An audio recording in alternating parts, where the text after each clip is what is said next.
हरे नमो। ओम नमो भगवते वासुदेवाय। ओम नमो भगवते वासुदेवाय। ओम नमो भगवते वासुदेवाय। ओम अज्ञानतिमिरान्धस्य ज्ञानञ्जनशलाकया चक्षुरुन्मीलितं येन तस्मै श्रीगुरुवे नमः। श्रीचैतन्यमनोभीष्टं स्थापितं येन भूतले स्वयं रूपं कदापि मह्यं ददाति स्वदान्तिकम्। वन्देऽहं श्रीगुरुश्रीकमलं श्रीगुरुवैष्णव श्रीरूपसागरजातं शरणं रघुनाथान्वितां सजीवं सावधैतं सावभूतं परिजन श्री कृष्ण चैतन्य देव श्री राधा कृष्ण पादां सैकड़ं ललिता श्री विशाखान्विता। हे कृष्ण करुणा सिंधु दीनबंधु जगतपते गोपेश गोपिका कांत राधा कांत नमस्तुते। तप्त कांचन गौरांगी राधे वृंदावनेश्वरी वृषभानुसुते देवी प्रणमामि हरिप्रिये। नमो विष्णुपदाय पृष्ठपृष्ठाया भूतले श्रीमते भक्ति वेदांत स्वामिनि इति नामिने। नमस्ते सरस्वती देवे गौरवाणी प्रचारिणी निर्विशेष शून्यवादी पाश्चात्य देश तारिणी। जय श्री कृष्ण चैतन्य प्रभु नित्यानंद श्री अद्वैत गदाधर श्रीवासादि गौर भक्त वृंदा। हरे कृष्णा हरे कृष्णा कृष्णा कृष्णा हरे हरे हरे राम राम राम हरे हरे हरे कृष्ण कृष्णा कृष्णा हरे हरे हरे राम राम राम हरे हरे हरे कृष्ण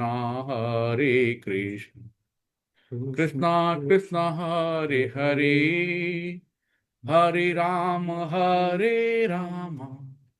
राम राम हरे हरे हरे कृष्णा। सभी को दंड प्रणाम। हरे कृष्णा। तो आज हम लोग नाइन्थ श्लोक में हैं।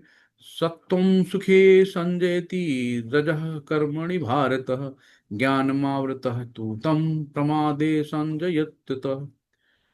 शील प्रपात की जय। यहाँ पे कहते हैं कि हे भरत पुत्र, यानी भरत पुत्र कौन है? अर्जुन। सतोगुण मनुष्य को सुख में बांधता है और रजोगुण सकाम कर्म में बांधता है। सतोगुण में आदमी क्या है ना, सुख में बांधता है।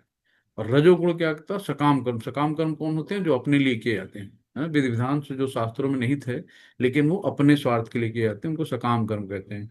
निष्काम कर्म जो हम भगवान के लिए करते हैं, यानी कि उसमें अपना स्वार्थ नहीं होता।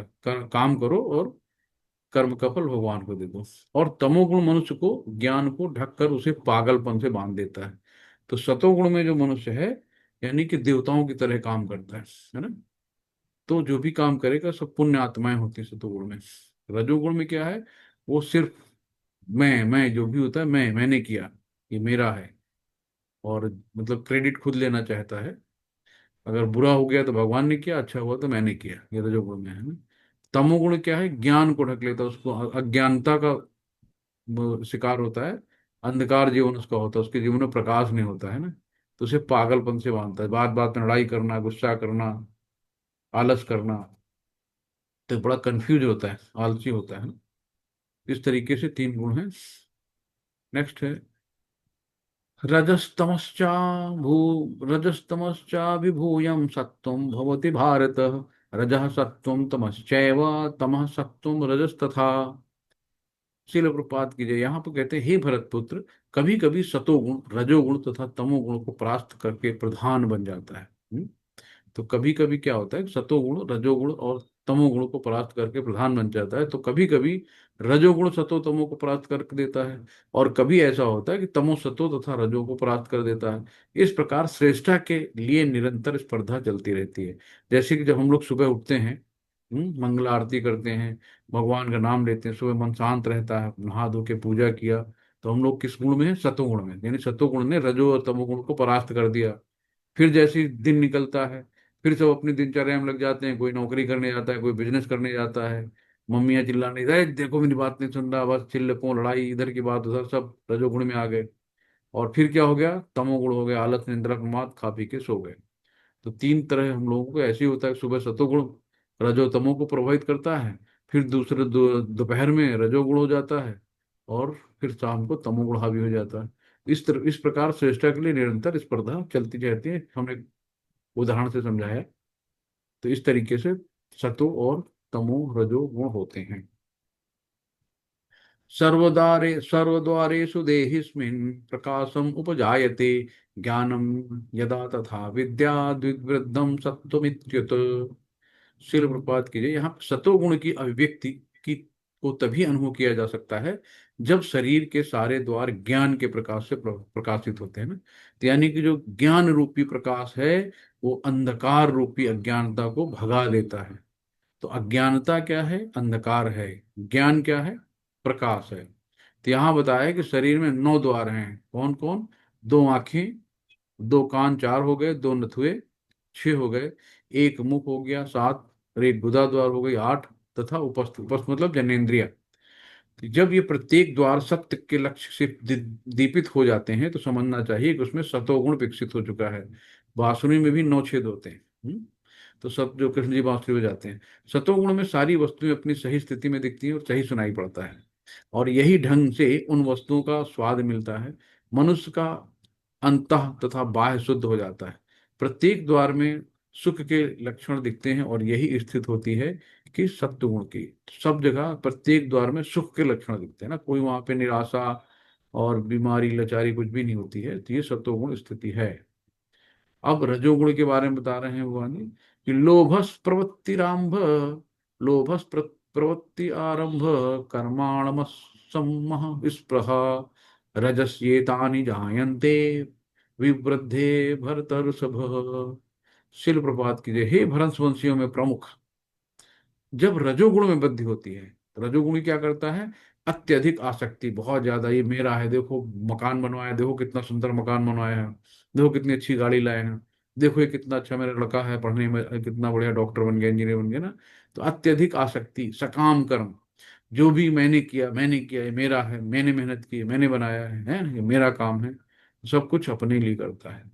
और गहन उद्यम तथा अनियंत्रित मतलब अनकंट्रोल्ड डिजायर, उसकी इच्छाएं कभी खत्म नहीं होती, एवं लालसा, लालचपन है। जितना मिल जाए, एक मकान बना तो दूसरा बनवा लो, दूसरा मिला तो तीसरा बनवा लो, एक प्लॉट खरीदो, 4 प्लॉट खरीदो।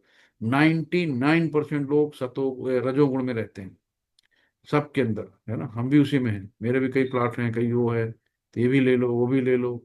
मेरी बीवी कहती है, गहने भी ले आओ, ये भी कर लो, सब बटोरते जाओ, पता नहीं किसके लिए करते हैं, कब चले जाएंगे पता नहीं। तो ये सब अधिकतर लोग रजोगुण में रहते हैं, 99% रजोगुण में है।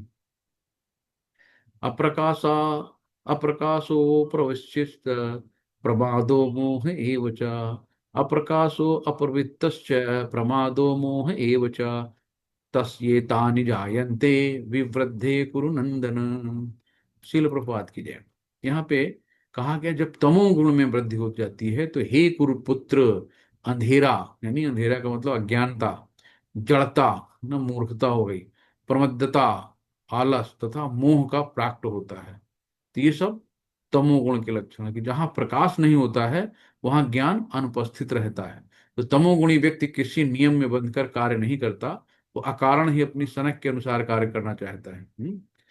जब सनक गया तो उसने कर डाला, यद्यपि उसमें कार्य करने की क्षमता होती, किंतु वो परिश्रम नहीं करता, क्योंकि आलसी होता है ना, वो मुंह कहलाता है।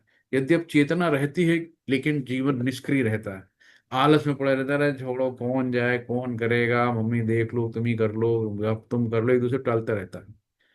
तो ये तमोगुण के लक्षण है, बहुत आलसी होता है। जैसे आजकल के नए नवेले जो बच्चे हैं ना, बहुत आलसी हैं।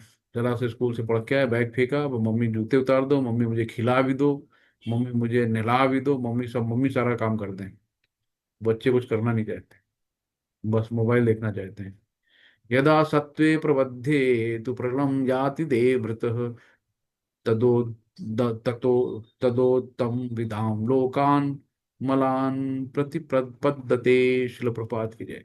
जब कोई सतोगुण में मरता है, सतोगुण की बात आ रही है, कि जब कोई सतोगुण में मरता है तो उसे महर्षियों के विशुद्ध उच्चतर लोगों की प्राप्त होती है। जो बहुत अच्छे पुण्य कर्म कर लेता है, देवता से के रहता है, तो उसको क्या होता है, महर्षियों, जो ऋषियों में श्रेष्ठ हैं, के विशुद्ध उच्चतर लोक की प्राप्त होती है।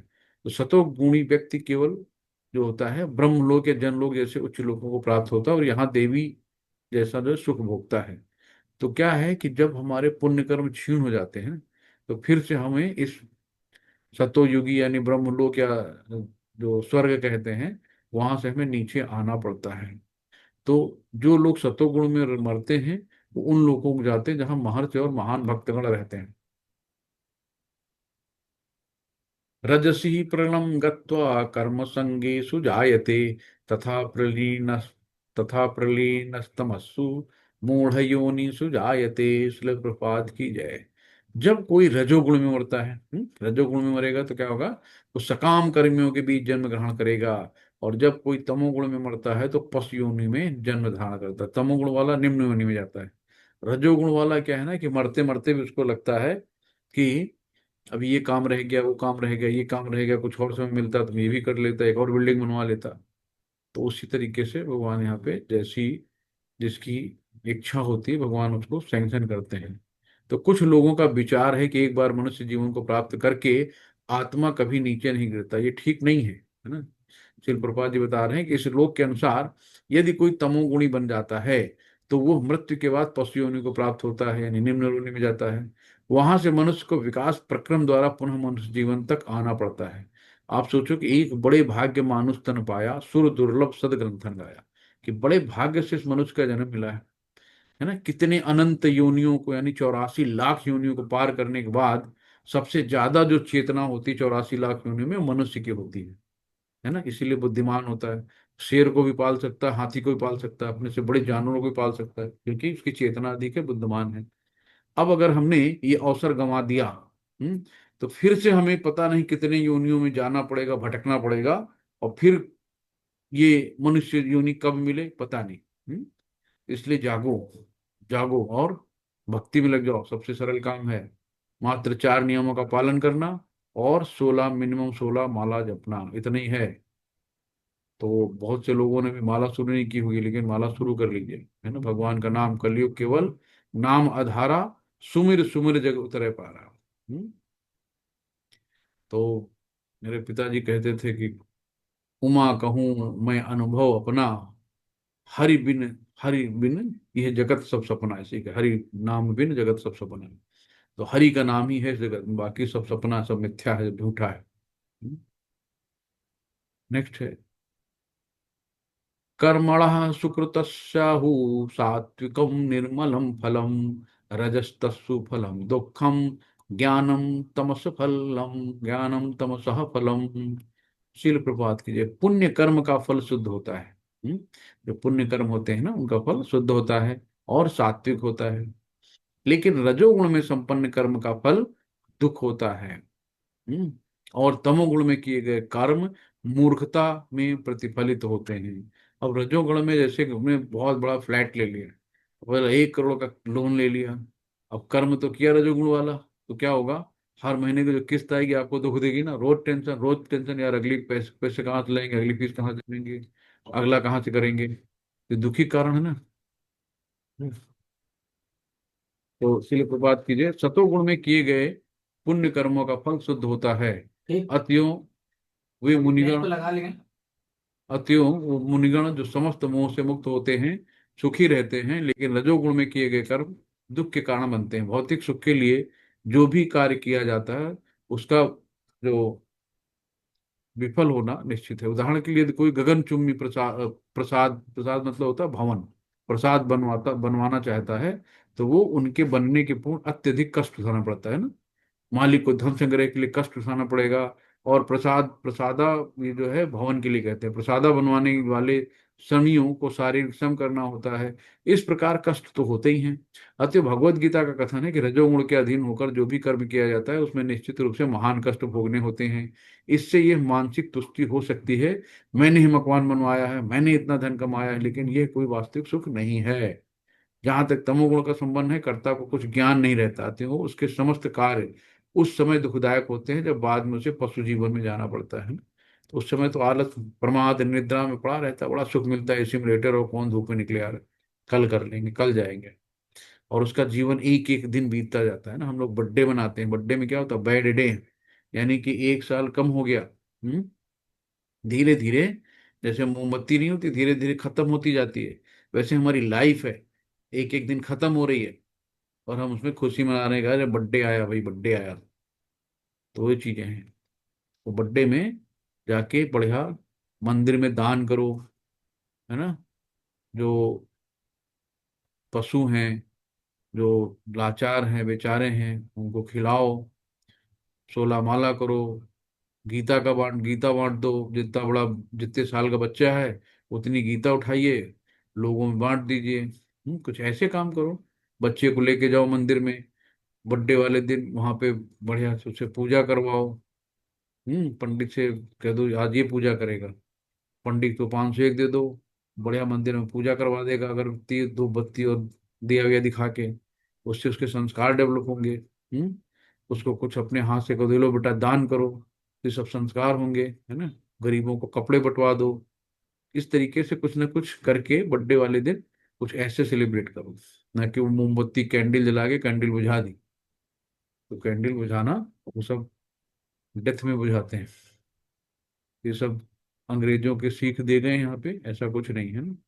नमो ब्रह्मणाय देवाय गो ब्रह्मांड हिताय च जगद्दुताय कृष्णाय गोविंदाय नमो नमः।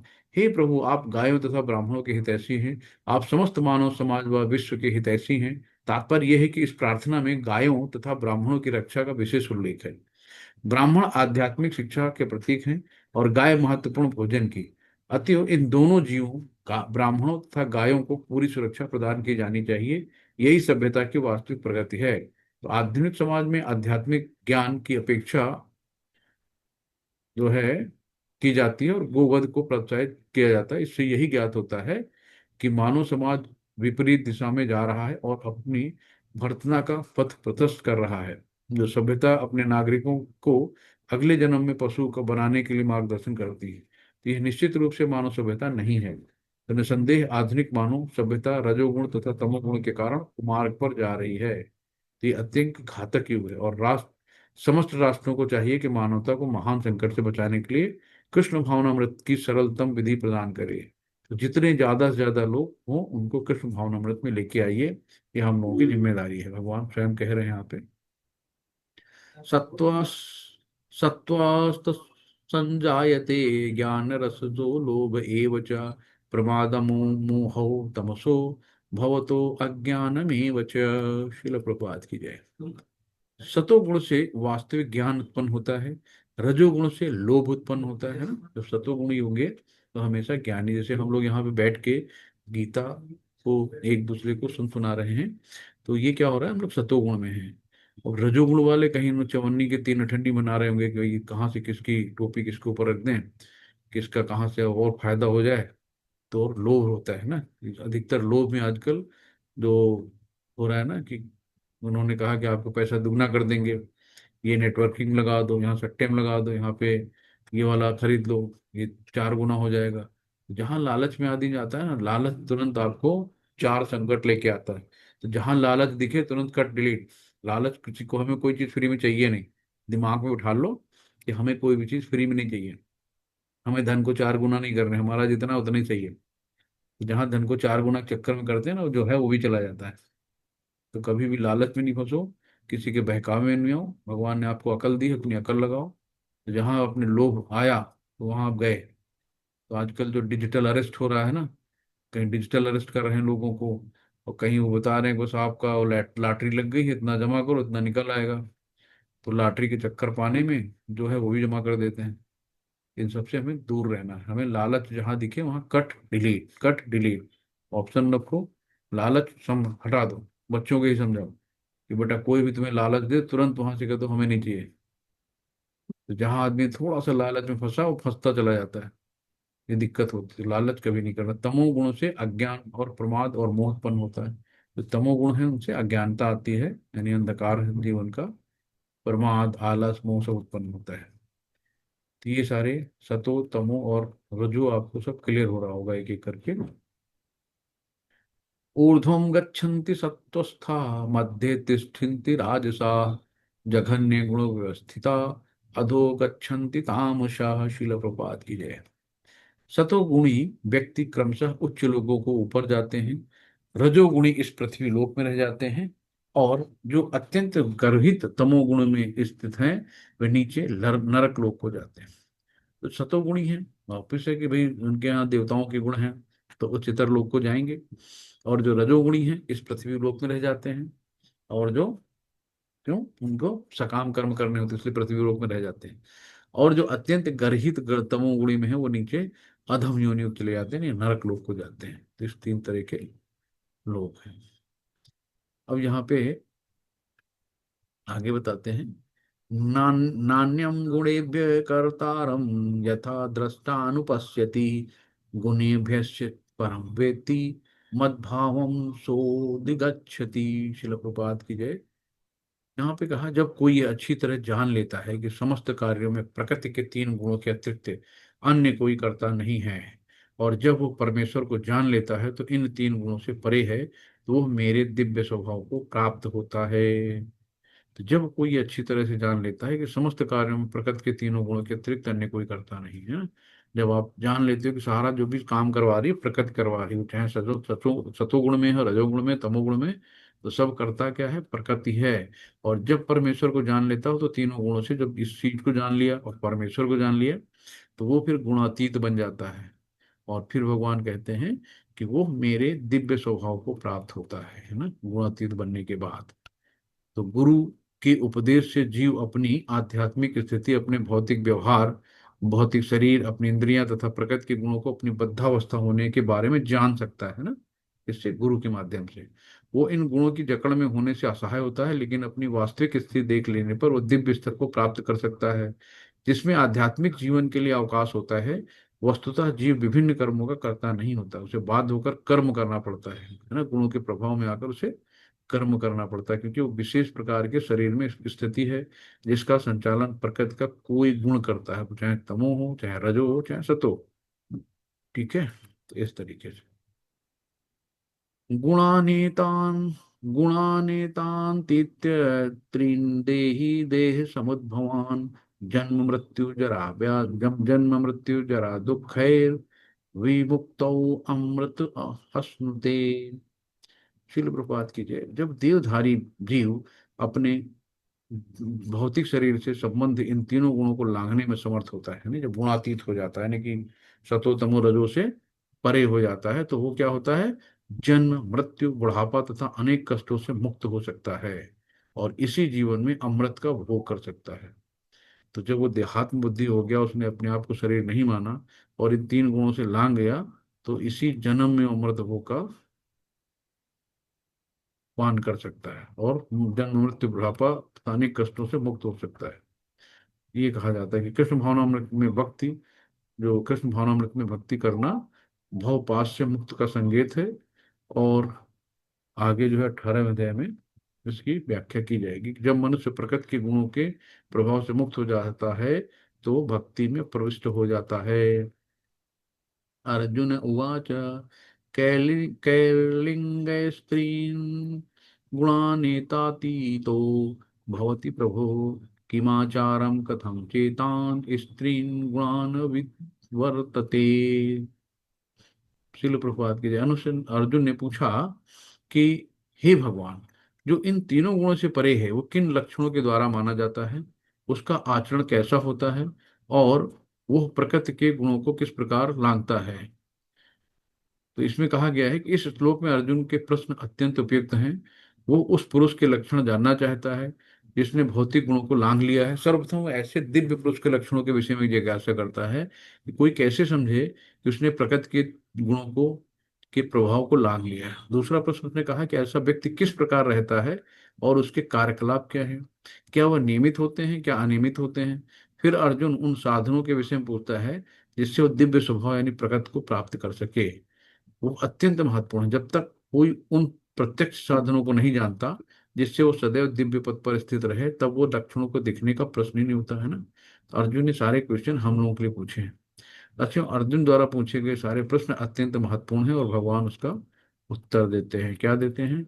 श्री भगवान उवाच प्रकाशम च प्रवृत्तं च मोहमेव च पांडव न द्वेष्टिय संप्रवृत्तानि न निवृत्तानि कांक्षति उदासीनवदासीनो गुणैर्यो न विचाल्यते गुणा वर्तन्त इत्येवं यो अवितिष्ठ नेङ्गते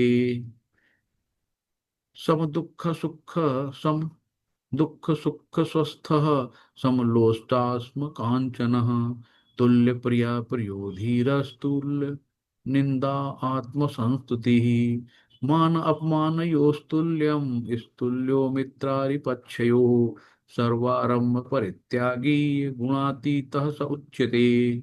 शिल प्रपात की जय। यहाँ पे भगवान ने कहा है, हे पांडुपुत्र, जो प्रकाश आसक्ति तथा मोह की उपस्थिति होने पर ना तो उसे घृणा करता है, ना लुप्त हो जाने पर उसकी इच्छा करता है, जो भौतिक गुणों की इन समस्त परिक्रियाओं से निश्चल तथा अविचलित रहता है, और ये जानकर कि केवल गुण ही क्रियाशील हैं, उदासीन तथा दिव्य बना रहता है, और जो अपने आप में स्थित है और सुख तथा दुख को एक समान मानता है, जो मिट्टी को ढेले पत्थर एवं स्वर्ण के टुकड़ों के समान दृष्टि से देखता है, जो अनुकूल तथा प्रतिकूल जो के प्रति समभाव रहता समान बना रहता है, जो धीर है, और प्रशंसा तथा बुराई मान अपमान में समान भाव से रहता है, जो शत्रु तथा मित्र के साथ समान व्यवहार करता है, और जिसने सारे भौतिक कार्यों का परित्याग कर दिया है, ऐसे व्यक्ति को प्रकृति के गुणों से अतीत कहते हैं, गुणातीत कहते हैं। तो ये है। तो यहाँ पे भगवान ने सबका उत्तर दिया है। ये जो तीन प्रश्न पूछे हैं उसमें एक एक का उत्तर दिया है भगवान ने। कहा है कि जो किसी से ईर्ष्या नहीं करता, अपने दिव्य पे स्थित रहता है जब, है ना, और किसी वस्तु के ललायत नहीं रहता, ललचाता नहीं है, भौतिक शरीर से युक्त होकर वो समझना चाहिए कि प्रकृति के तीन गुण, कैसे उनको तीन गुणों से हमें निकलना है। भगवान ने सारी चीजें बताया कि हम कैसे गुणातीत बन सकते हैं। ये हमें ऐसे आचरण से मनुष्य वास्तव में दिव्य पथ को स्थिति हो सकता है। ये सब चीजें हैं, हमें इसका प्रयास करना चाहिए इन सब से निकलने। तो धीरे धीरे, एक दिन की चीजें नहीं है, समय लगता है, और कई जीवन लग जाते हैं इसको समझने में। एक जीवन पर्याप्त नहीं।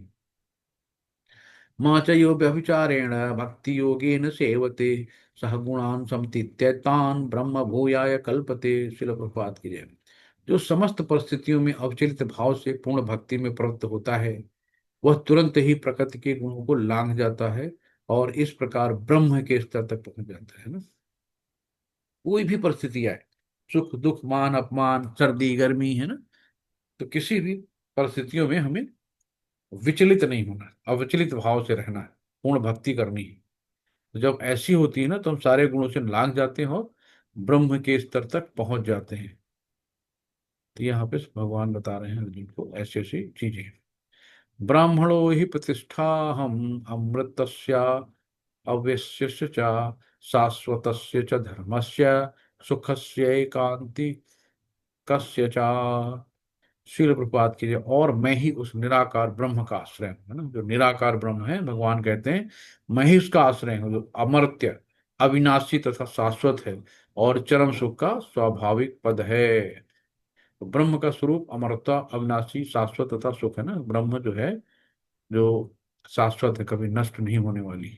तो ब्रह्म तो दिव्य साक्षात्कार का शुभारंभ है। परमात्मा इस दिव्य साक्षात्कार की मध्य द्वितीय अवस्था है, और भगवान परम सत्य के चरम साक्षात्कार है। तो तीन जो हम लोग देखते हैं ना, तीन रूपों में, जैसे ब्रह्म था, ब्रह्म क्या है कि दिव्य साक्षात्कार का शुभारंभ है।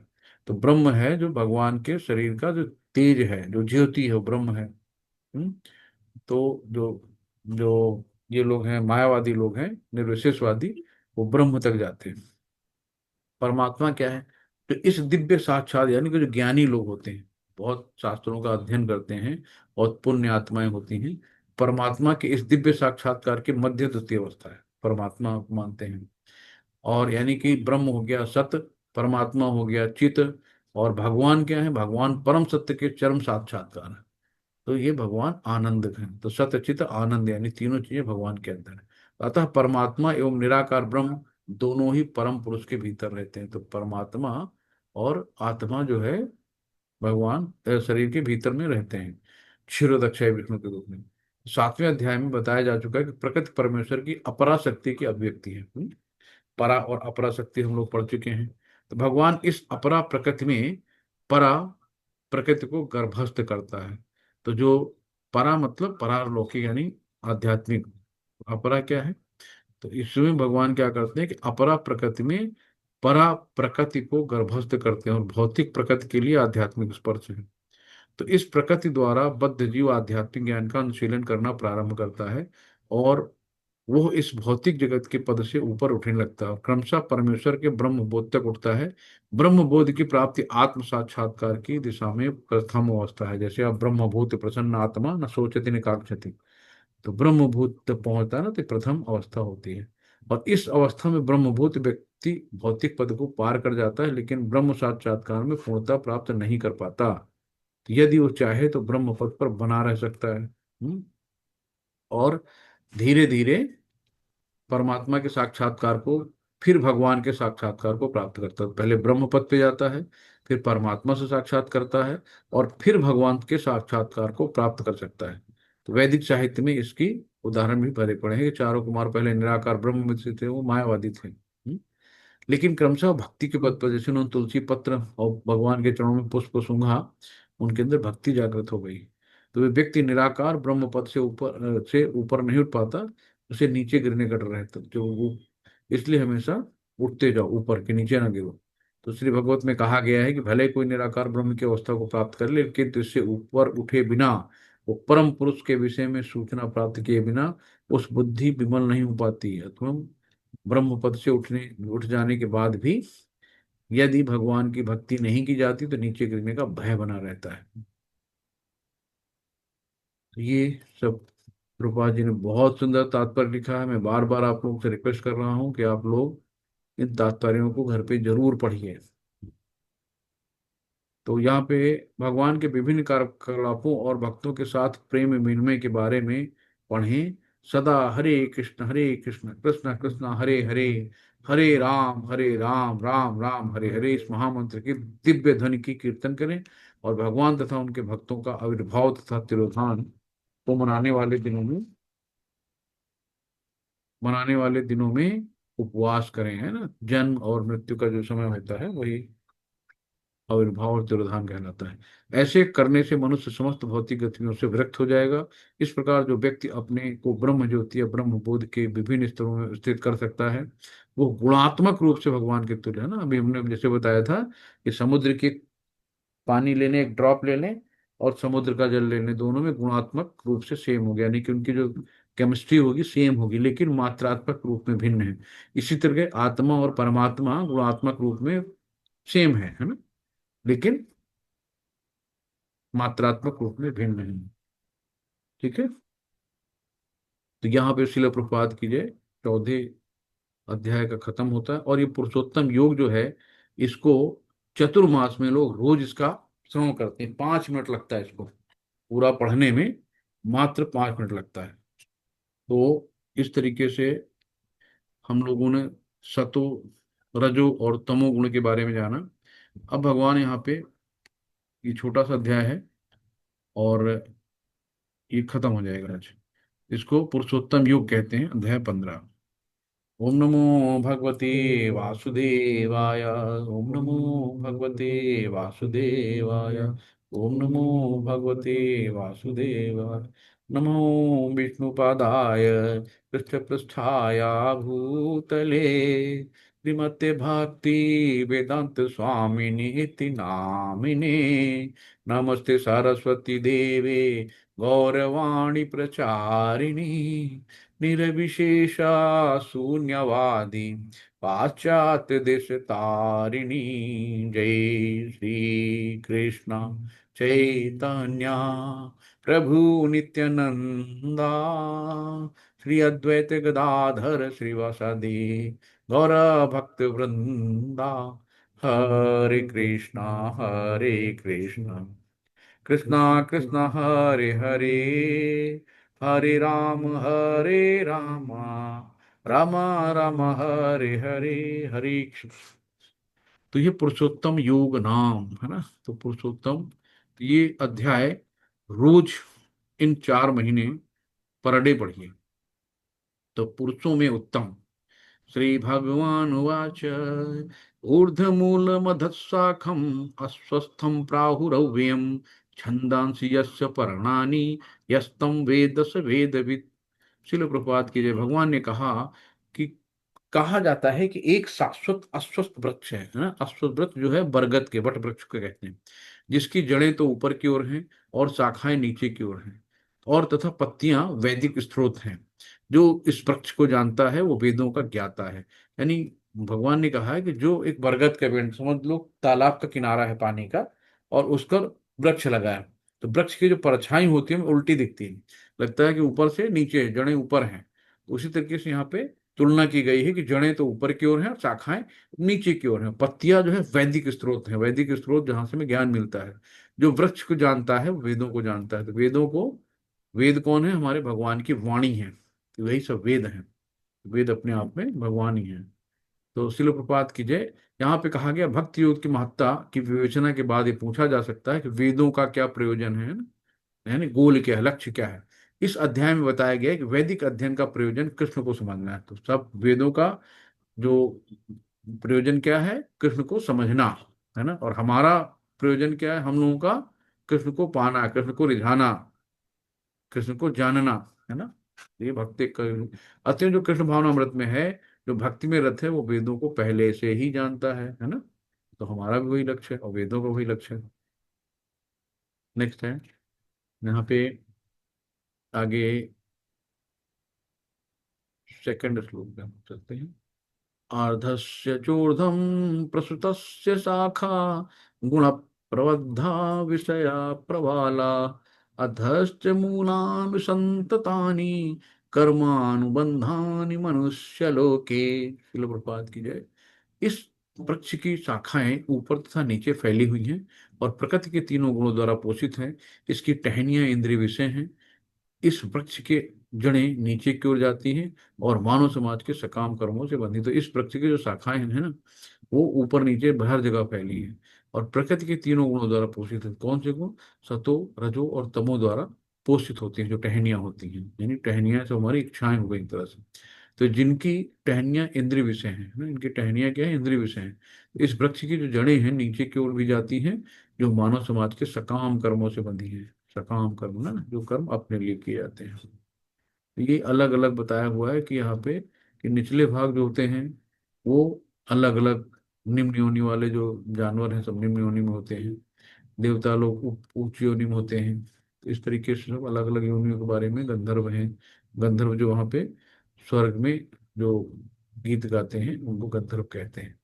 तो ये देव, गंधर्व तथा अन्य बहुत सी उच्चतर योनियां हैं। जिस प्रकार मनुष्य वृक्ष का पोषण जल से होता है, उसी प्रकार ये वृक्ष प्रकृति के तीनों गुणों द्वारा पोषित होता है। जैसे हम लोग वृक्ष में पानी देते हैं तो उस, आप बता दो अंदर थोड़ा टाइम लगेगा आपको। हाँ, 8 बजे। बेटा बाहर बोर्ड लगा हुआ।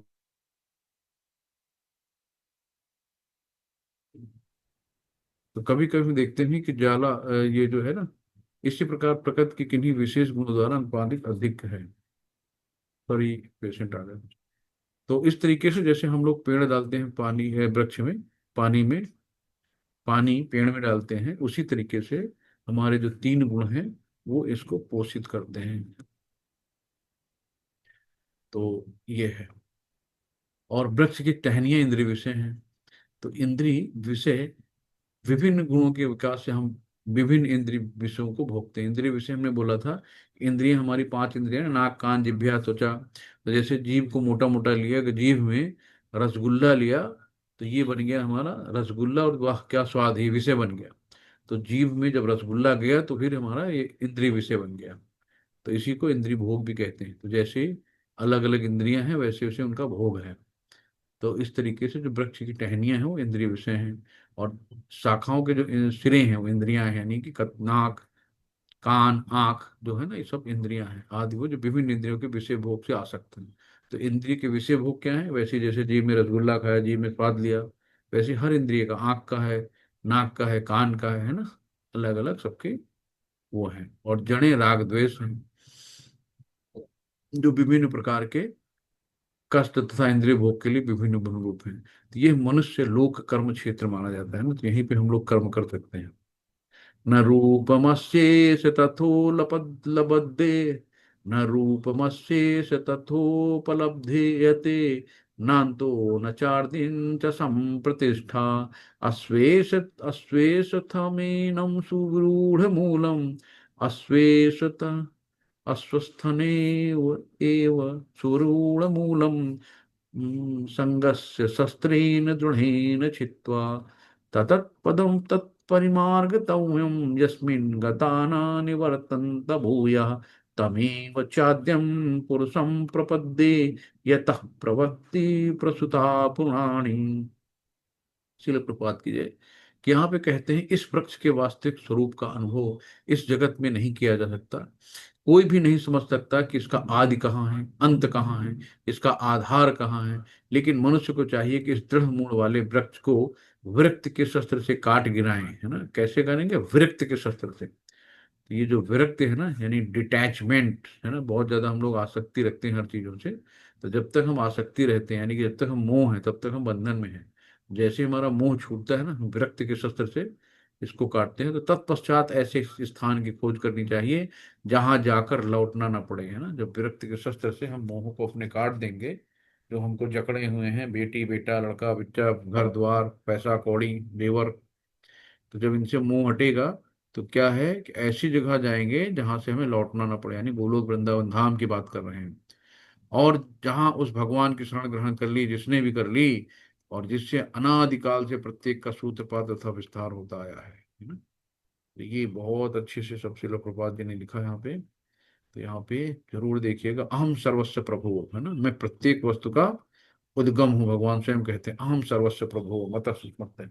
तो अतएव इस भौतिक जीवन रूपी प्रबल अस्वस्थ के वृक्ष के बंधन से छूटने के लिए कृष्ण की शरण ग्रहण करनी चाहिए। कृष्ण की शरण ग्रहण करते ही मनुष्य स्वतः इस भौतिक विस्तार से विलग हो जाता है। श्रील प्रभुपाद की जय। निर्माण मोहाजित संग दोषा, अध्यात्म नित्या विनिवृत्त कामा, द्वंद्वैर विमुक्ता सुख दुख संगैर, गच्छन्त्यमूढ़ा पद्मम् अवन्तत। शिल प्रपात की जो झूठी प्रतिष्ठा है ना, बहुत बढ़िया वाहवाही चाटुकार लोग रहते हैं, अरे भैया आप तो बहुत अच्छे हैं, आप तो बहुत बढ़िया है, बड़ा फूला समाता है, वाह क्या मेरी बड़ाई हो रही है ना। मोह तथा कुसंगत से मुक्त है जो शाश्वत तथा तत्व को समझने वाला है, जिन्होंने भौतिक काम को नष्ट कर दिया है, जो सुख तथा सुख के द्वंद्व से मुक्त हैं, और जो मोह रहित होकर परम पुरुष के शरणागत होना चाहते हैं, वे शाश्वत राज को प्राप्त होते हैं। यहाँ पे शरणागति का अत्यंत सुंदर वर्णन है, किसके लिए? जिससे प्रथम योग्यता की आवश्यकता है, वो मिथ्या अहंकार से मोहित ना हो। क्योंकि बद्ध जीव अपने को प्रकृति का स्वामी मानकर गर्वित होता है ना, कि जो है मैं ही हूँ। अतः उसके लिए भगवान की शरण में जाना कठिन होता है। तो उसे वास्तविक ज्ञान के अनुशीलन द्वारा ये जानना चाहिए कि वो प्रकृति का स्वामी नहीं है, वो स्वामी तो परमेश्वर है ना। हम सब क्या है यहाँ पे? दास हैं। तो बॉस एक ही है, हम लोग सब बॉस नहीं है। इसलिए सब लोग अपने आप को बॉस ना कहो। ये देखो भगवान यहाँ अपने घर का पता बता रहे हैं, क्या बता रहे हैं? न तद्भासयते सूर्यो न शशांको न पावका, यद्गत्वा न निवर्तन्ते तद्धामं परमं मम, है ना। भगवान कह रहे हैं कि वो मेरा परम धाम, न तो सूर्य न चंद्र के द्वारा प्रकाशित होता है, न वहां पे सूर्य की जरूरत है, न चंद्रमा की जरूरत है, वो अपने आप प्रकाशमान है ना। न अग्नि न बिजली से। जो लोग वहां पहुंच जाते हैं, वो इस भौतिक जगत में फिर से लौट कर नहीं आते। इस बात को नोट कर लो कि जो एक बार गोलोक वृंदावन धाम पहुंच गया, वो इस भौतिक जगत में लौट के नहीं आता। ठीक है। तो हमें पूरी तैयारी करनी है। कानपुर, लखनऊ, दिल्ली, आगरा कहीं भी जाना होता है, तो रोज तैयारी होती है, यार आज ससुरे जाना है, मैके जाना है। 4 दिन से अटैचियां बनने लगती हैं। लेकिन जहाँ परमानेंट जाना है, वहां की कोई तैयारी नहीं, कब जाना ये भी नहीं पता। आज की टिकट है कि 4 दिन की बात की है, कि 1 सेकंड बाद की है, नहीं पता, है ना। वहां की कोई तैयारी नहीं है। तो भगवान कहते हैं कि इस भौतिक जगत में फिर लौट के नहीं आते हैं, तो इसलिए तैयारी कर लो, फिर से इस दुखालय शाश्वतम में ना आना पड़े। हरे कृष्ण। ममैवांश जीवलोके जीवभूत सनातन मन खष्टानि इंद्राणी प्रकृति स्थानी कर्षति। तो यहाँ बताते हैं कि इस बद्ध जगत में सारे जीव मेरे शाश्वत अंश हैं। जितना भी जीव हैं सब भगवान कहते हैं शाश्वत अंश हैं, तो भगवान के अंश हैं, है ना। बद्ध जीवन के कारण वो 6 इंद्रियों से घोर संघर्ष कर रहे हैं, जिसमें मन भी सम्मिलित है। तो ये चीजें भगवान बताते हैं कि सबके दिलों में, सबके हृदय में भगवान जो है क्षीरोदक्षय विष्णु के रूप में लेटे हुए हैं। तो भगवान के अंश हैं, विभान से इनको कहना, भगवान के अंश सब हैं। तो कहते हैं भगवान की बद्ध जीवन में प्रकृति के गुणों द्वारा अभिभूत होकर वो भगवान की दिव्य प्रेमा भक्ति को भूल जाता है। फल स्वरूप उसे अपनी स्थिति बनाए रखने के लिए संसार में अत्यधिक संघर्ष करना पड़ता है ना। अपनी दिव्य स्थिति को भूल गए ना कि हम भगवान के मित्र हैं, और याद रहे तो फिर कितना गर्व रहे कि अरे हमसे बड़ा कौन है यार। किसी के आगे आदमी हाथ पैर नहीं जोड़ेगा, गिड़गिड़ाया नहीं। तो न केवल मनुष्य तथा कुत्ते बिल्ली जैसे जीव अपितु इस भौतिक जगत के बड़े से बड़े नियंता, कंट्रोलर जो होते हैं, यथा ब्रह्मा शिव तथा विष्णु तक परमेश्वर के अंश हैं। जितने ब्रह्मा विष्णु महेश, कौन बड़ा है, महेश बड़े हैं कि कृष्ण बड़े हैं कि विष्णु बड़े हैं, यहाँ सब देख लीजिए, साफ साफ लिखा है कि यहाँ तक ब्रह्मा विष्णु महेश है ना, यहाँ तक सबसे बड़े बड़े नियंत्रा, इनका ना, बड़े बड़े नियंता तथा यथा ब्रह्मा शिव तथा विष्णु परमेश्वर के अंश है ना, ये सब परमेश्वर के अंश हैं, परमपिता परमेश्वर के अंश हैं, जैसे हम लोग हैं। तो ये सभी सनातन अभिव्यक्तियां क्षणिक नहीं हैं। करसत यानी संघर्ष करना अत्यंत सार्थक शब्द है। तो हम लोग क्या है कि यहाँ से ब्रह्मा विष्णु महेश की भी मृत्यु होती है जैसे हम लोगों की होती है। तो यही है, यहाँ बताया गया कि जब जीव अपने इस भौतिक शरीर को त्यागता है और आध्यात्मिक जगत में प्रवेश करता है तो उसे पुनः आध्यात्मिक शरीर प्राप्त होता है ना। एक एक हमें भोगने के लिए शरीर अलग से दिया जाता है, अगर हम लोग जो होता है ना। तो जैसे ही हाँ ये भौतिक शरीर जाता है ना, तो एक आध्यात्मिक शरीर प्राप्त होता है, जिससे वो भगवान का साक्षात कर सकता है ना, भगवान के सीधे दर्शन कर सकता है और आमने सामने बोल सकता है, सुन सकता है, तथा जिस रूप में भगवान है उन्हें समझ सकता है। तो स्मृति से भी ज्ञात होता है कि वसंती यत्र पुरुषा सर्वेषु वैकुंठ मूर्तयः। वैकुंठ में सारे जीव भगवान जैसे शरीरों में रहते हैं, तो वैकुंठ में सब कुछ जैसे भगवान है वैसे ही सारे जीव रहते हैं, सब वही वही खाते हैं, वही पीते हैं, उसी तरह के बढ़िया से सारे ऐश्वर्य उनके अंदर होते हैं। जहां तक शारीरिक बनावट का प्रश्न है, अंश रूप जीवों तथा विष्णु मूर्ति के विस्तारों अंश में कोई अंतर नहीं है। तो दूसरे शब्द में भगवान की कृपा से मुक्त होने पर जीव को आध्यात्मिक शरीर प्राप्त होता है। तो हम सब भगवान के अंश हैं। शरीरम यद्वाप्नोति यच्चा यच्चा पृथ्वीमति श्रुवः गृहीत्वैतानि संयाति वायुर्गंधानि वास्यात्। जैसे गंध, वायु की गंध गंध को ले जाती है, वही वैसे ही हमारे प्राण हमारी आत्मा को ले जाते हैं। तो इस संसार में जीव देहात्म बुद्धि को एक शरीर से दूसरी तरह उसी तरह ले जाता है। जिस प्रकार वायु सुगंध को ले जाती है, इस प्रकार एक शरीर धारण करता है और फिर से इसे त्याग कर दूसरा शरीर धारण करता है। तो हमने बताया था ना कि आत्मा और प्राण है ना, इनमें अंतर क्या है। आत्मा शाश्वत है, प्राण क्या है, वायु है। जैसे वायु एक फूल की खुशबू उड़ा के ले जाती है, खुशबू हो बदबू हो, वायु ले जाती है। तो वैसे प्राण वायु भी आत्मा को एक शरीर से दूसरे शरीर तक स्थानांतरित करती है। ठीक है, ये कहा गया यहाँ पे। हरे कृष्ण। श्रोत्रम चक्षुम स्पर्शनम च रसनम घ्राणमेव च अधिष्ठाय मनश्चायम विषयानुपासते। शिल प्रभुपाद की जय। यहाँ पे इस प्रकार एक दूसरा स्थूल शरीर, यानी कि जो एक हमारा भौतिक शरीर होता है और मृत्यु के बाद एक स्थूल शरीर मिलता है।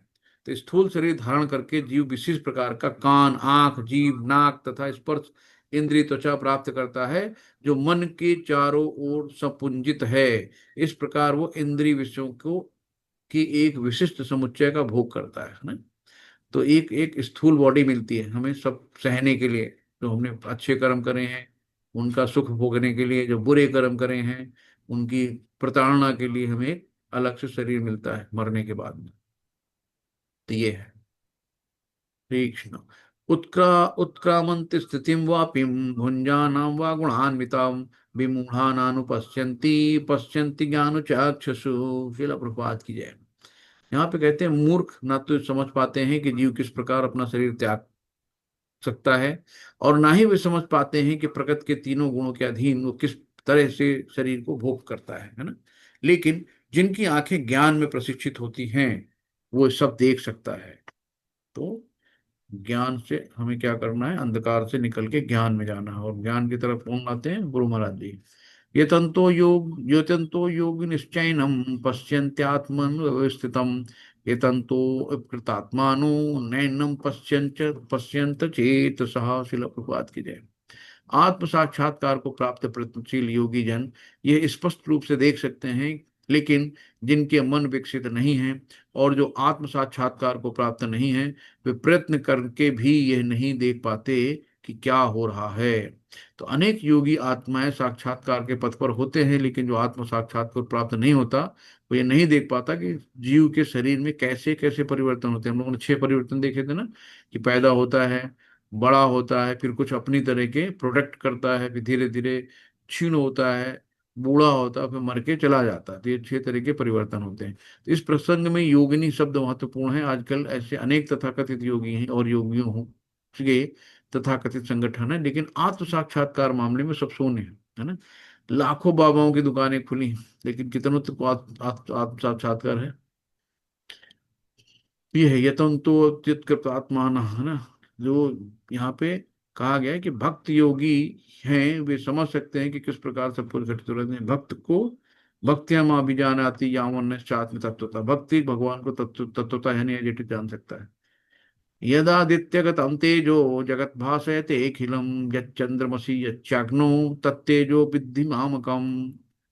शील प्रपात के सूर्य का तेज जो सारे विश्व के अंधकार को दूर करता है मुझसे ही निकलता है। भगवान कहते हैं जो सूर्य का तेज है जो सारे विश्व को अंधकार से दूर करता है, नहीं सबको रोशनी देता है। तो सोचो भगवान कहते हैं मुझसे ही निकलता है। चंद्रमा तथा अग्नि के तेज भी मुझसे ही उत्पन्न होते हैं। तो यहाँ पे भगवान बताते हैं कि जो चंद्रमा का प्रकाश इतना आनंदप्रद है कि लोग सरलता से समझ ले सकते हैं कि भगवान कृष्ण की कृपा से हो रहा है। और उनकी कृपा से बिना न तो सूर्य होगा, न चंद्रमा होगा, न अग्नि होगी, और सूर्य तथा चंद्रमा तथा अग्नि बिना हमारा जीवन रहना असंभव है। तो सूर्य जो है और चंद्रमा सब बहुत महत्वपूर्ण है। आगे बताएंगे भी कि चंद्रमा क्या होता है। चंद्रमा जो फलों में मिठास, फलों में जो कलर होते हैं ना, सब चंद्रमा की वजह से होते हैं। और सूर्य क्या है, जो फोटोसिंथेसिस होती है ना, सनलाइट, सूर्य की उपस्थिति में पौधे अपना भोजन बनाते हैं, कार्बन डाइऑक्साइड सब लेके। तो अगर सूर्य नहीं तो पौधे भोजन नहीं बनाएंगे। जब पौधे प्लांट नहीं होंगे तो हम लोग खाएंगे क्या। जब हम लोग खाएंगे नहीं तो आगे गंदगी, आगे कीड़े मकोड़े कहाँ से होंगे, उनका खाद कहाँ से बनेगी प्लांट के लिए, और प्लांट के लिए खाद नहीं बनेगी, प्लांट कहाँ से ग्रो करेंगे, है ना। तो सब एक साइकिल है कि अगर पेड़ पौधे वृक्ष नहीं है तो जो जीव है कहाँ से जिंदा रहेगा, है ना। तो पेड़ पौधे ही खा के हम जीव जिंदा रहते हैं। गामाविश्य च भूतानि धार्यमामोजसः पुष्णानि चौदसी सर्वा सोमो भूत्वा रसात्मका। अब देखो गामाविश्य च भूतानि है ना। भगवान कहते हैं ना, जो जठर अग्नि पेट में जो एसिड आती है ना, वो भी भगवान सब कहते हैं सब मैं ही हूँ, जठर अग्नि वाला। मैं प्रत्येक लोक में प्रवेश करता हूँ, मेरी शक्ति से सारे लोग अपनी कक्षा में स्थिति रहते हैं। मैं चंद्रमा बनकर समस्त वनस्पतियों को जीवन रस प्रदान करता हूँ। भगवान ये कह रहे हैं कि जो चीजें हैं कि सब्जियों का जो स्वाद है, चंद्रमा के प्रभाव से सब्जियों सुस्वाद बनती हैं। वास्तव में मानव समाज में भगवान की कृपा से काम करता है, सुख से रहता है और भोजन का आनंद लेता है, अन्यथा मनुष्य जीवित ना रहता है ना। रसात्मक यानी कि प्रत्येक वस्तु चंद्रमा के प्रभाव से परमेश्वर के द्वारा स्वादिष्ट बनती है। तो चंद्रमा के द्वारा जितना भी स्वाद हम लोग लेते हैं ना, खट्टा मीठा कड़वा, सब चंद्रमा रात में उनको स्वादिष्ट बना देता है। तो सबका अपना काम है, कभी बिना छुट्टी लिए निरंतर अपना काम करते रहते हैं, है ना। अहम वैश्वानरो भूत्वा प्राणिनाम देहम आश्रितः प्राणापान समामुक्त पंचाम्यम चतुर्विधम। तो वैश्वानरो भूत्वा यहाँ पे है पाचन का। शिल प्रपाद की जय। मैं समस्त जीवों में शरीरों में पाचन अग्नि वैश्वानरो हूँ। यानी जो पाचन अग्नि है, जो हम लोग खा पी के डकार भी नहीं लेते ना, वो भी कहते हैं भगवान मैं ही हूँ। और मैं श्वास प्रवास यानी प्राणवायु में रहकर चार प्रकार के अन्नों को पचाता हूँ। कौन? जो दांत से कुचले जाते हैं, चबाए जाते हैं, चूसे जाते हैं। तो चार प्रकार के अन्न जो होते हैं, भगवान कहते हैं कि आमाशय यानी पेट में जो अग्नि होती है ना, जठर अग्नि जिसको कहते हैं, वो वहां पहुंच भोजन को पचाती है। जब ये अग्नि प्रज्वलित नहीं रहती तो भूख नहीं लगती, तो जब ये अग्नि ठीक रहती है तो भूख लगती है। कभी कभी अग्नि मंद हो जाती तो उपचार की आवश्यकता होती है। डॉक्टर साहब बड़ी एसिडिटी बन रही है, बड़ा गैस बन रहा है, बड़ी पेट ब्लोटिंग हो रही है। तो जो भी हुई, अग्नि भगवान का प्रतिनिधि रूप स्वरूप है। वैदिक मंत्रों में से भी कहा गया है, क्या है कि परमेश्वर या ब्रह्म अग्नि रूप में आमाशय के भीतर स्थित रहता है और समस्त प्रकार के अन्नों को पचाता है। तो ये यहाँ पे बताया गया है, यानी कि कुछ निगले जाते हैं, चार प्रकार के अन्न होते हैं जिनको पेय कहते हैं, पी जाते हैं हम लोग। कुछ चबाए जाते हैं यानी भोज्य होते हैं, और कुछ चाटे जाते हैं जिनको चाटते हैं हम लोग, लेह लगते हैं। और तथा कुछ चूसे जाते हैं, चूस होते हैं। तो भगवान सभी प्रकार के अन्नों की पाचन शक्ति कौन है? स्वयं भगवान है, श्री कृष्ण है। सर्वस्य चाहं हृदि सन्निविष्टो मत्तः स्मृतिर्ज्ञानमपोहनं च वेदस्य सर्वैरहमेव वेद्यो वेदांत कृतदेव विदेव चाहम। शिल प्रपात की जय। मैं प्रत्येक जीव के हृदय में आसीन हूँ और मुझसे ही स्मृति, ज्ञान तथा विस्मृत होती है। मैं ही वेदों के जानने योग्य हूँ। निसंदेह मैं वेदांत का संकल्प करता तथा समस्त वेदों का जानने वाला हूँ। तो भगवान की वाणी वेद ही है। भगवान तो सब जानते हैं इनके बारे में ना। भगवान कहते हैं कि मैं स्मृत विस्मृति सभी हूँ।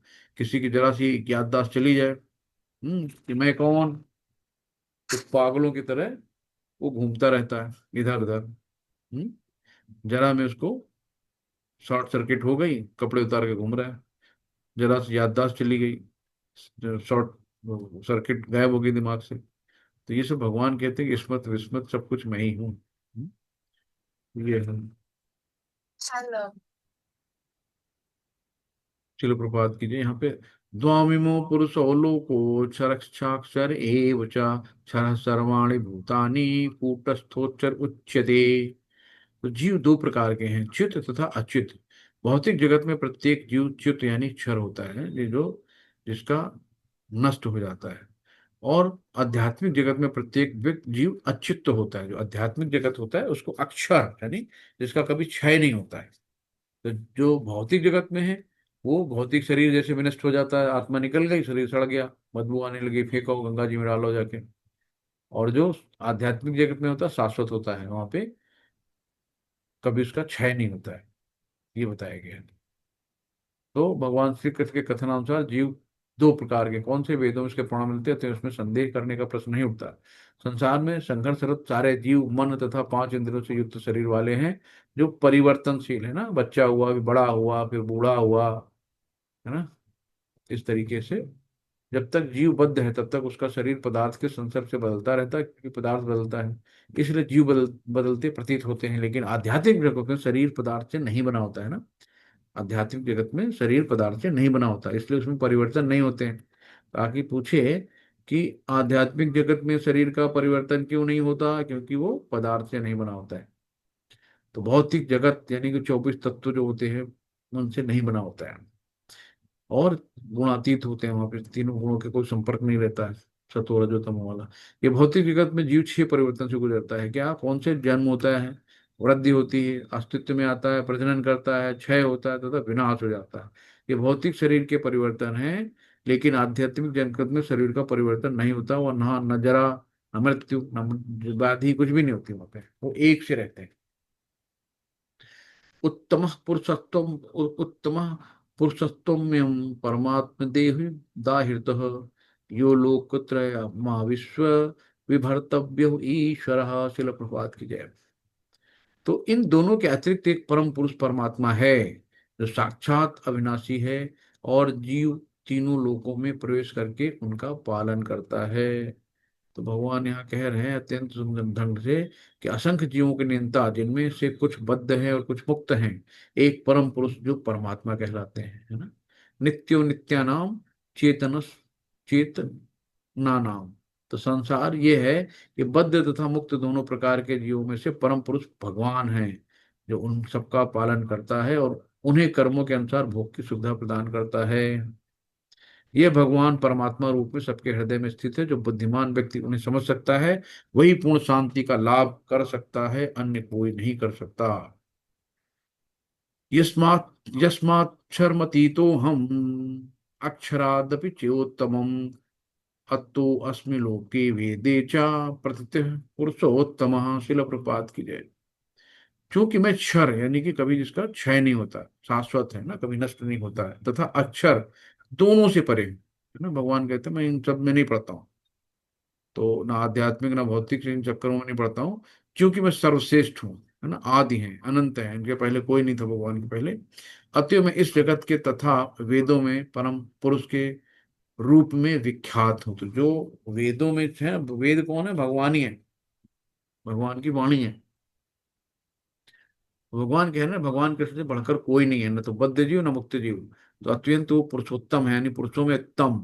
तो यहाँ पे स्पष्ट कहा जा चुका है कि जीव तथा भगवान व्यष्टि, व्यष्टि मतलब इंडिविजुअल। अंतर इतना है कि जीव चाहे वृद्ध आत्मा में रहे या मुक्त अवस्था में रहे, वो शक्ति में भगवान की अकल्पनीय शक्तियों से बढ़कर नहीं हो सकता। तो ये सारी भगवान से बढ़कर कोई नहीं है। कृष्णम तो भगवान स्वयं। तो ये है, कहा गया है। यो मामेव सम्मूढ़ो जानाति पुरुषोत्तमं स सर्वभजति माम सर्वभावेन भारत। श्रील प्रपात की जय। यहाँ पे कहा है कि जब कोई मुझे संशय रहित होकर पुरुषोत्तम भगवान के रूप में जानता है, वो सब कुछ जानता है। अतएव हे भरत पुत्र, वो व्यक्ति मेरी पूर्ण भक्ति में रत है। तो जो भगवान की पूर्ण भक्ति में रत होगा उसी को भगवान के लिए कोई संशय नहीं होगा ना। भगवान के बारे में जानेगा, सब कुछ जानेगा, तो एक भक्त ही है, भगवान को अच्छे से जान सकता है। यही कहा गया। श्रुति का मतलब है श्रवण करके सीखना, सुन के, सिर्फ सुन के। और ये लास्ट है, इत गुहितम शास्त्रमित्तमुत्तम मया नघ एतद् बुद्ध्वा बुद्धिमांस्ता कृतकुतश्च भारत। हे अनघ, है ना, अनघ वो कहा अर्जुन को, हे अनघ, यह वैदिक शास्त्रों का सर्वाधिक गुप्त अंश है जिसे मैंने अब प्रकट किया है। जो कोई इसे समझता है वो बुद्धिमान हो जाएगा और उसके प्रयास पूर्ण होंगे। तो जो बुद्धिमान है वही इसको समझेगा और उसके सारे प्रयास पूर्ण होंगे। शिल प्रपात की जय। तो प्रत्येक व्यक्ति को चाहिए कि कृष्ण भावनामृत को ग्रहण करे और बुद्धिमान तथा शुद्ध बनने के लिए भक्ति करे। तो जब तक कोई कृष्ण को इस प्रकार नहीं समझता और भक्ति में प्रवृत्त नहीं होता, तब तक सामान्य मनुष्य की दृष्टि में कोई कितना बुद्धिमान क्यों ना हो, पूर्णतः बुद्धिमान नहीं है।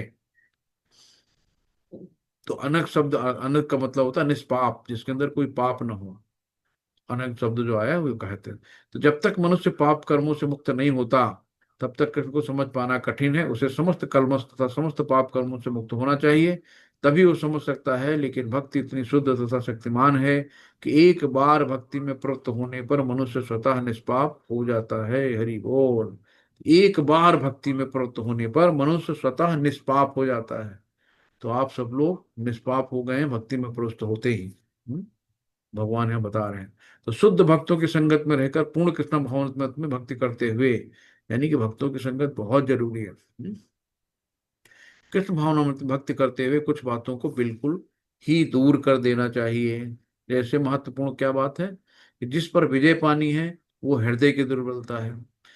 पहला पतन हमारी प्रकृति पर प्रभुत्व जनाने की इच्छा कारण होता है ना। प्रकृति प्रभुत्व जनाने, मालिक बनना हमें, यही पतन का कारण होंगे। जिस जिस तरह मनुष्य भगवान के दिव्य प्रेमा भक्ति को त्याग देता है, दूसरी हृदय की दुर्बलता, और जब कोई अधिकाधिक प्रवृत्ति जताने की इच्छा करता है तो वो भौतिक पदार्थ के स्वामित्व के प्रति आसक्त रहता है।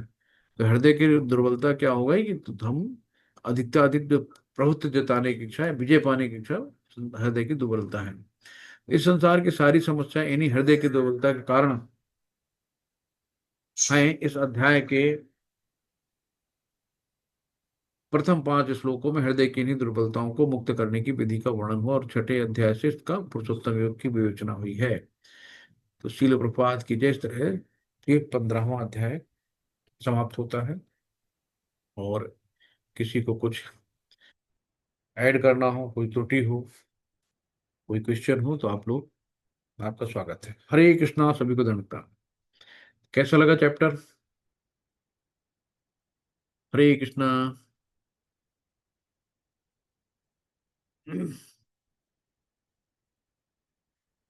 अनम्यूट नहीं कर पा रहे हैं क्या तुम लोग? हरे कृष्णा। हरे आप कृष्ण लोग। गुरु जी। हरे कृष्णा, हरे कृष्णा। चैप्टर कैसा लगा प्रभु जी आप लोगों को, माता जी? आज का बहुत अच्छा रोल है, जी जी जी। मगर जरा आवाज जरा क्रैक करके आवाज आ रहा था, स्पष्ट करके आवाज नहीं आ रहा था गुरु जी। सभी लोगों को आवाज नहीं आ रही थी क्या? मगर अच्छा लगा। हाँ। हरे कृष्णा, सब लोगों को आवाज गड़बड़ आ रही थी क्या? अनम्यूट तो सबको कर दिया है।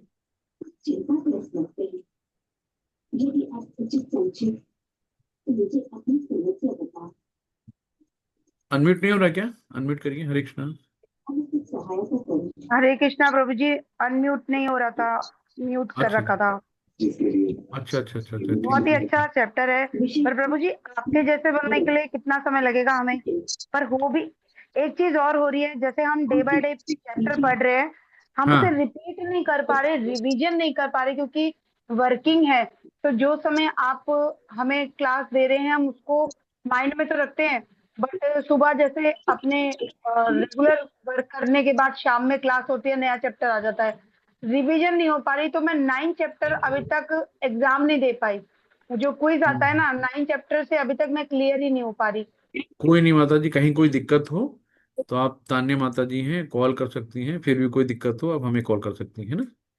तो जी हरे। आप क्विज कर लीजिए, तो धीरे धीरे आप क्विज में जो भी चीजें नहीं आ रही हैं तो वहां से क्लियर हो जाएगा। क्विज इसीलिए है, रिवीजन के लिए, है ना, कि हमने हमारी अंडरस्टैंडिंग कितनी हुई, हमने कितना समझा उस चैप्टर को। तो क्विज इसीलिए बनाई जाती है माता जी।